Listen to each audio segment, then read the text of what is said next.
तो चलिए आज थोड़ा जासूस बनते हैं। इस खास विश्लेषण में हम अतीत के रहस्यों को सुलझाने वाले डिटेक्टिव्स की तरह काम करेंगे और मानव इतिहास की बिल्कुल बुनियादी नींव को खंगालेंगे। अगर आप लोग जेटीटी या सीटीटी जैसे टीचिंग एग्जाम्स की तैयारी कर रहे हैं तो मानकर चलिए कि ये पड़ताल आपके लिए बिल्कुल सटीक और एक गेम चेंजर साबित होने वाली है। लेकिन सच कहूं तो अगर एग्जाम्स का कोई टेंशन ना भी हो तब भी इंसान की शुरुआत की ये कहानी अपने आप में किसी थ्रिलर मूवी से कम नहीं है। आगे बढ़ने से पहले जल्दी से आज का एजेंडा देख लेते हैं। हम इन 5 चीजों पर फोकस करेंगे। अतीत का रहस्य आखिर क्या है, जीवन कहाँ शुरू हुआ, हमें प्राचीन सुराग कैसे मिलते हैं, ऐतिहासिक समय या टाइमलाइन को कैसे समझें और आखिर में याददाश्त को पक्का करने के लिए एक क्विक एग्जाम रिव्यू। सेक्शन 1, अतीत का रहस्य। सबसे पहला सवाल तो यही है कि आखिर हम खोज क्या रहे हैं। हमारी इस इन्वेस्टिगेशन का पहला सुराग है इतिहास या हिस्ट्री के असली मतलब को समझना। देखिए, इतिहास सिर्फ पुरानी तारीखों का कोई उबाऊ पुलिंदा बिल्कुल नहीं है। ये एक बेहद दिलचस्प कहानी है। ये बताती है कि शुरुआती लोग असल में अपना जीवन कैसे जीते थे, उनका खाना क्या था, वो पहनते क्या थे और अपनी बस्तियां कैसे बसाते थे। एक तरह से ये पूरे इंसानी विकास का ब्लूप्रिंट है। और पता है सबसे कमाल की बात क्या है? इतिहास सिर्फ कुछ राजा महाराजाओं के बारे में नहीं है। इससे हमें खेती के विकास, युद्ध की कड़वी सच्चाइयों, व्यापार के फैले हुए नेटवर्क्स और धर्म और संस्कृति के इवोल्यूशन के बारे में भी पता चलता है। कुल मिलाकर कहें तो ये हमें प्राचीन समाज के पूरे ढांचे को समझने की चाबी देता है। सेक्शन 2, जीवन कहाँ शुरू हुआ। अब जब हमें पता है कि क्या खोजना है तो चलिए सीन ऑफ द एक्टिविटी पर चलते हैं।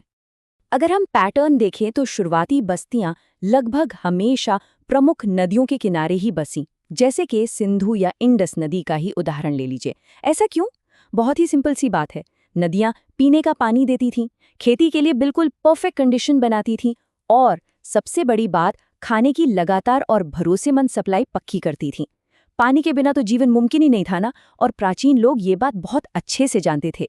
चलिए इंडिया के मैप पर 2 मशहूर जगहों की तुलना करके देखते हैं। नर्मदा घाटी हमें मानव जीवन के सबसे शुरुआती सबूत देती है। ये जगह प्राचीन शिकारियों और भोजन इकट्ठा करने वाले लोगों यानी हंटर गैदरर्स का घर थी। वहीं दूसरी तरफ गंगा घाटी की कहानी थोड़ी अलग है। वहां हम देखते हैं कि कैसे बाद के समय में व्यवस्थित खेती शुरू हुई और धीरे धीरे बड़ी स्थायी बस्तियां और समुदाय उभर कर आए।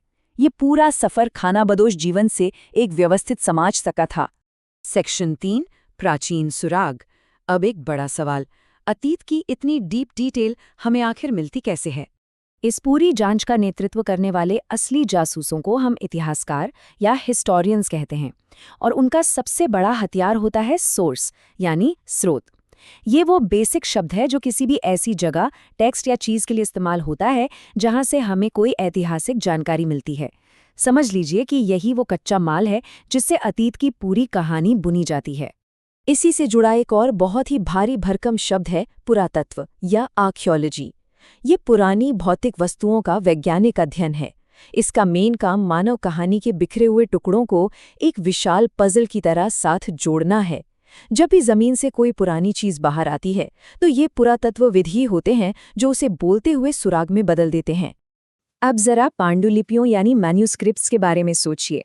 आप इन्हें प्राचीन दुनिया की हस्तलिखित हार्ड ड्राइव्स मान सकते हैं।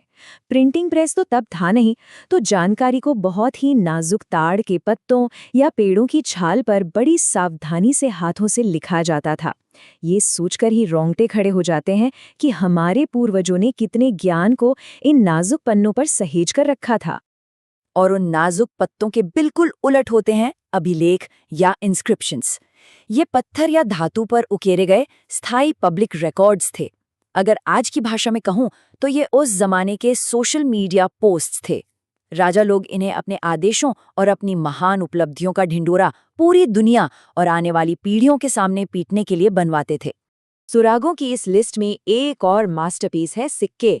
मिट्टी से सना एक छोटा सा सिक्का भी हमें बता सकता है कि उस समय रूलिंग राजा कौन था, वो सिक्का किस राज्य का था और सबसे इम्पोर्टेंट उस समाज की अर्थव्यवस्था कैसी थी। अगर सिक्का शुद्ध सोने का है तो राज्य अमीर था, और अगर मिलावट है तो मतलब अर्थव्यवस्था थोड़े क्राइसिस में थी। कमाल का डिडक्शन है ना। और आखिर में जो रोजमर्रा की चीजें होती हैं जैसे पुराने औजार और मिट्टी के बर्तन, ये हमारी पजल के आखिरी टुकड़े हैं। राजाओं की बड़ी बड़ी कहानियों से अलग हटके ये चीजें हमें असलियत दिखाती हैं कि आम लोग कैसे रहते थे, वो कैसे सर्वाइव करते थे और अपना खाना कैसे पकाते थे।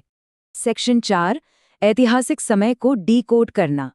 चलिए अब टाइमलाइन को सेट करते हैं। ऐतिहासिक टाइमलाइन को समझने के लिए मुख्य रूप से 2 टर्म्स का इस्तेमाल होता है, BCE और CE। BCE का मतलब है बिफोर कॉमन एरा यानी ईसा पूर्व, और CE का मतलब है कॉमन एरा यानी ईसवी। इतिहास की किताबों में समय नापने का बस यही सबसे बेसिक और ज़रूरी फॉर्मूला है। इसे एक सिंपल से उदाहरण से समझते हैं। मान लीजिए खुदाई में कोई बर्तन मिला जो 300 BCE का है। अब थोड़ा सा मैथ लगाते हैं। आज के समय के लगभग 2000 साल और ईसा पूर्व के 300 साल, दोनों को जोड़ दें तो पता चलता है कि वो बर्तन आज से लगभग 2300 साल पुराना है ना? बिल्कुल आसान। Section 5, quick exam review. हमने जो भी एविडेंस जमा किए हैं उन्हें लॉक करने का समय आ गया है। एग्जाम्स में बार बार पूछे जाने वाले इन 5 सवालों को फटाफट देख लेते हैं। इतिहास क्या स्टडी करता है? हमारा अतीत। पांडुलिपियां कैसे लिखी जाती थी? हाथ से। अभिलेख कहाँ पाए जाते हैं? पत्थर और धातु पर। शुरुआती इंसान कहाँ रहते थे? नर्मदा घाटी में। और BCE का full form? Before common era. अगर ये 5 पॉइंट्स दिमाग में सेट हो गए तो समझ लीजिए इतिहास की नींव एकदम पक्की है। जैसे ही हम अपनी इस ऐतिहासिक केस फाइल को बंद करते हैं, मेरे दिमाग में एक बड़ा ही दिलचस्प सवाल आ रहा है। सोचिए, आज से हजारों साल बाद जब भविष्य के इतिहासकार हमारे ज़माने की खुदाई करेंगे तो वो हमारे छोड़े गए इन डिजिटल टूल्स, हमारे स्मार्टफोन्स, हमारे क्लाउड डेटा, इन सब की व्याख्या कैसे करेंगे? क्या उनके लिए हमारा आज भी उतना ही बड़ा रहस्य होगा जितना हमारे लिए हमारा अतीत है? इसी सोच के साथ आज के इस विश्लेषण को यहीं रोकते हैं। हमारे साथ इस जांच में शामिल होने के लिए बहुत बहुत शुक्रिया।